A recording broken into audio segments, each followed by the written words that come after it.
बढ़िया नहीं है।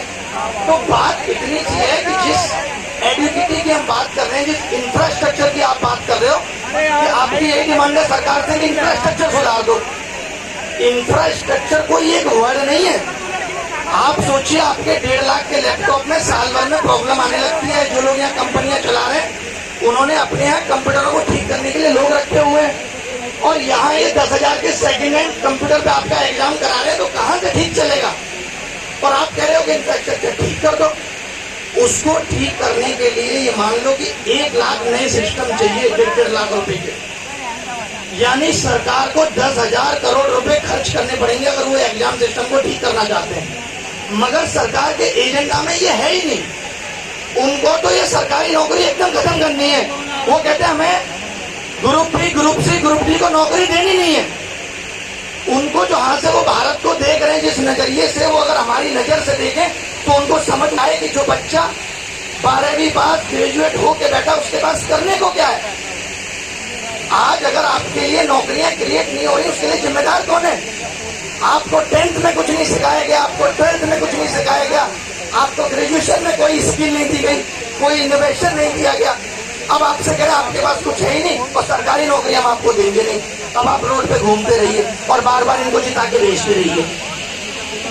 एक सरकार को हम लोगों ने 12 साल दिए, भरोसा किया कि सबका साथ सबका विकास करेंगे। आज कहाँ विकास है और कहाँ रोजगार है, सब तिलंगी में चला गया, कुछ पता नहीं है। तो ये आवाज आपकी सरकार तक पहुंचनी चाहिए।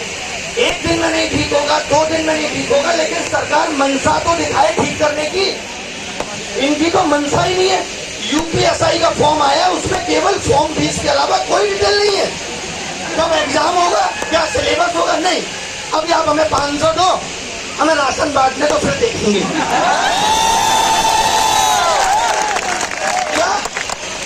क्या सरकारें, आयोग सिर्फ जो युवा इनसे नौकरी की तलाश में आया था उसको इन्होंने कारोबार बना दिया है? बताइए। 3-3, 4-4 साल आप तैयारी कर रहे हो, 3-3, 4-4 कोचिंगों में फीस दे रहे हो, आपका तो हर जगह ही कट रहा है। मैंने कहा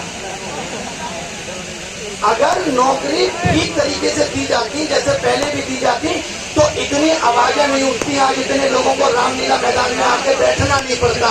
ये इस देश का दुर्भाग्य है, जहां हम कह रहे हैं हम डिजिटल इंडिया में, और यहाँ बच्चा बैठ के रो रहा है माउस ठीक दे दो, हमें कीबोर्ड ठीक दे दो। इससे ज्यादा दुख की बात क्या हो सकती है? जहाँ हमारे प्रधानमंत्री जी 360 करोड़ विदेश घूमने पे करते थे, वहां से यही सीख के आते हैं कि वहाँ सरकारी नौकरी का क्रेज नहीं है। अरे वहां किस चीज का क्रेज है वो भी सिखाते कि बच्चा भी वही कर लेता। बाकी और भी बहुत लोग हैं जो अपनी अपनी बातें रखेंगे। वक्त बहुत कम है, लेकिन जिंदगी को जीते रहिए और उम्मीद रखिए। उम्मीद से बड़ा कुछ